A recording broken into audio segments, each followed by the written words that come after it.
Boa noite, meus queridos amigos do Brasil e todos aqueles que nos ouvirão no futuro. Mais uma vez estamos aqui felizes, fazendo uma trajetória de amor, de busca nos passos do Mestre, estudando a geografia, os fatos, analisando os locais, perquirindo, pesquisando, para que nós possamos trazer para vocês informações que são úteis para aumentar a nossa fé e o nosso respeito por Jesus. Mais uma vez, declaramos que o nosso programa Nos Passos do Mestre, todos os dias durante o período que estamos em Israel, nós intitulamos o nosso estudo do Evangelho como Momento com Jesus. E no Momento com Jesus de hoje, nós damos continuidade naturalmente ao estudo que fizemos ontem, aos margens do Mar da Galileia, no local chamado Primário de Pedro, onde narramos aqueles acontecimentos importantes e indispensáveis, maravilhosos, cheios de energia e de recordações magníficas que perpetuarão em nossa memória para sempre, com certeza. Hoje nós vamos dar continuidade a um acontecimento que foi realizado vizinho ao local do Primário de Pedro, ali onde Jesus realizou tantas coisas maravilhosas e deixou tantos recados importantes para as nossas vidas. Ao sairmos do Primário de Pedro, nós, naquelas figueiras, naquela rua espiritual, naquela sombra maravilhosa, num sol ardente nessa época de setembro, que a temperatura atinge altos graus, nós subimos felizes, revivendo e relembrando todos os acontecimentos e toda a energia recebida naquele lugar. Vizinho àquele lugar tem uma região, tem um local chamado Tábiga ou Dalmanuta, que alguns falam, dão esse nome. E ali a primeira coisa que a gente encontra é o símbolo de um pão e de 2 peixes. E ali é conhecido como o local é chamado de Tábiga, que vem do nome 7 fontes em grego, que é Ptapegon. E ali naquele local, nós, ao chegarmos, encontramos logo vários grupos, pessoas do mundo todo, todos buscando um alento, um acalento, um reforço da sua esperança de dias melhores diante das dificuldades que atravessamos neste momento de transição planetária. Pessoas de todos os locais preenchem aquele pátio na frente da igreja e você observa todos os guias se empenhando em oferecer o máximo para que todos saiam dali com a informação indispensável e necessária para entender o quanto Jesus foi magnífico e maravilhoso enquanto esteve entre nós, encarnado, como diz João, como o Verbo que se fez de carne e veio trazer esses ensinamentos maravilhosos para a nossa vida. Encontramos ali a narrativa no capítulo 14, versículo 13 em diante do Evangelho de Mateus. Diz que Jesus estava pregando, curando, ensinando, e no final da tarde, a multidão imensa estava o acompanhando e já era tarde. E os discípulos ficaram preocupados. Senhor, despede-os, eles estão com fome. O que faremos? Nós estamos num lugar a esmo, deserto, ou longe de onde tem comida. O que faremos com esse pessoal? Jesus diz, dai-lhes mesmo vós de comer. Mas, Senhor, nós só temos aqui 5 pães e 2 peixes, que foi trazido por alguém. E Jesus diz, trazei-me. E abençoando e levando as mãos com aquele cesto, mandou que o pessoal sentasse na relva, naquele ambiente onde eles se encontravam, e mandou distribuir. E depois que todos tinham se alimentado, Jesus disse, recolhei tudo que sobrar. E ainda sobrou 12 cestos, segundo Mateus. E a multidão, naquele local e naquela tarde, foi calculada em 5.000 pessoas, entre mulheres e crianças e homens. Portanto, esse acontecimento, essa bênção, essa multiplicação de pão material feita por Jesus para o alimento do corpo, tem um objetivo maior, de alimentar as nossas almas. Fazer esse acontecimento para Jesus não foi algo difícil. Ele tinha toda essa condição, como mestre, de manipular os fluidos da natureza e fazer com que o material se multiplicasse em benefício daqueles que estavam com fome. E ele diz que tudo que eu faço, vocês poderiam fazer e até mais.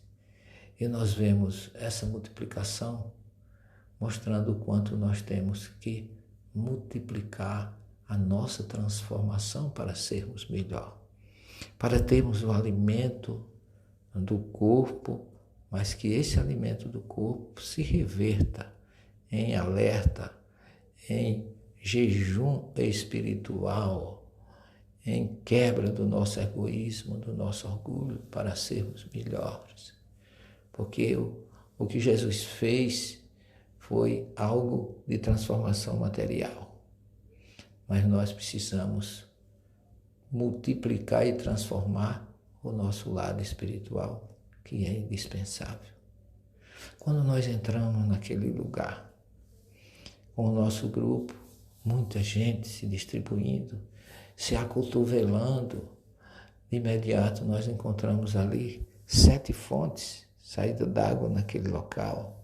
Daí o nome, como já falamos, hepta em grego, heptagônio são 7 fontes, que significa que ali jorrava 7 fontes de água naquele ambiente. E nós começamos a aumentar a nossa expectativa ao entrar naquela igreja, uma igreja moderna. Hoje tem muitas informações que nós buscamos naquele ambiente, e ao adentrarmos mais e mais, lá nos fundos tem um altar. Debaixo do altar tem uma pedra com uma luz, uma vela permanente ali acesa.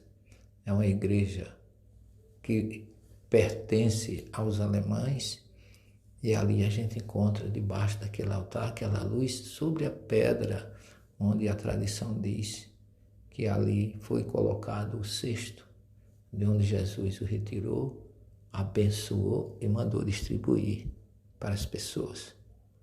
Todos se aproximam, todos os grupos, uns entram, outros saem em silêncio, meditando e sentindo o efeito que a geografia, que os elementos do local manifestam ou atuam em cada um de nós, cada um com a sua elevação, cada um com a sua evolução, faz com que aquele ambiente passe 1000 vezes em nossas mentes, e o grupo, cada um ao seu modo, uns se ajoelham, outros se enxugam os olhos, sobretudo as mulheres, e o nosso silêncio de entra e sai, a gente sai de uma certa forma preenchido. E curiosamente, algumas vezes que tivemos ali, a gente já sai na hora do almoço, já no horário mais avançado, e quando a gente sai, a gente parece que diminuiu a nossa fome pelo alimento material que Jesus deixou ali. E ao mesmo tempo em que saímos magnificamente felizes, leves, sentindo no fundo do nosso coração a vontade que todos os seres do planeta pudessem ir ali, depois de conhecer tudo que Jesus fez, levar o seu testemunho, a sua energia. E a gente sempre cobra e sempre enfatiza no nosso grupo a responsabilidade que cada um tem de, saindo dali, levar a mensagem do Cristo para a nossa cidade, para a nossa família, para o nosso grupo religioso, para a nossa casa espírita, para a Igreja Católica, para os protestantes, que tem bastante ali, buscando naquelas paragens magníficas, às margens do Mar da Galileia, a luz de quem necessita. E sempre que a gente sai, já pelo horário avançado, a gente sempre vai realizar a nossa refeição do almoço do dia. E é uma alegria muito grande, porque toda a margem do Mar da Galileia é preenchida por restaurantes de diversas categorias, diversos locais, e sempre o cardápio é o peixe de São Pedro. É a lembrança viva daquele que foi o primeiro escolhido por Jesus. O peixe de Pedro hoje é a tilápia do Mar da Galileia, que a gente tem a felicidade sempre de almoçar olhando para aquele lago e tendo a impressão de ver aquele barco solitário da época do Cristo, com aqueles discípulos, com aqueles pescadores humildes, tentando o sustento do corpo físico, jogando as suas redes, jogando a esperança do alimento e da sobrevivência que as famílias daquela época, que Jesus tinha 2 discípulos, filho de pescador, filho de comerciantes de pesca, os filhos de Zebedeu, Tiago e João, que eram grandes comerciantes ali na cidade de Cafarnaum, nos faz lembrar como Jesus, no seu convite, também trouxe a mensagem da transformação. Eu vos farei agora pescadores de almas e não mais de peixe. É a renúncia do material em favor do espiritual. É a renúncia do egoísmo, do apego, do orgulho, para a transformação da humildade e da caridade, tão pregada pela nossa querida doutrina espírita, com fora da caridade não há salvação. É um dia que não sai da nossa mente. São momentos que nós temos a felicidade de ser testemunha, e eu agradeço do fundo do meu coração, sensibilizado, por Jesus ter me dado essa oportunidade de vir tantas vezes ao seu país, ao seu roteiro, aos seus passos de mestre, que sempre tem algo a nos ensinar.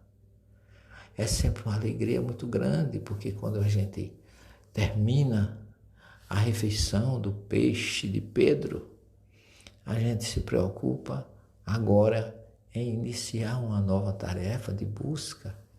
E quando nós saímos do restaurante depois do almoço, vem o grande prêmio da tarde, o famoso passeio no Mar da Galileia. E aí é que as lembranças se avivam. Pela primeira vez, as pessoas que estão conosco apresentam um brilho diferente dos olhos. Ao serem informadas que nós vamos caminhar pelas mesmas águas, sentir na face o mesmo vento e a narrativa da alegria de saber que nós vamos fazer um roteiro que já foi feito por Jesus e pelos seus discípulos. Aquele mar verde, aquele lago sereno, maravilhoso, azul, às vezes azul mais escuro, dependendo do horário do dia, nós temos a felicidade de entrar naquele barco. E o que acontece ali é maravilhoso, é indescritível. E nós vamos, no Evangelho de amanhã, narrar a nossa experiência em atravessar aquele mar em torno de toda aquela geografia atualmente entre a Jordânia e Israel, especificamente na região da Galileia. É um trajeto também inesquecível, mas as sensações, as emoções e as informações narraremos, se Deus quiser, amanhã. E aguardamos vocês para dividir mais uma vez esse momento com Jesus no nosso grupo, nos passos do Mestre que realiza a 13ª viagem de estudos, de busca, de esclarecimento e de luz na terra de Jesus. Fiquem com Ele e até amanhã, que Ele nos permita estar sempre buscando a sua energia que transforma nossas mentes e corações num clima de paz.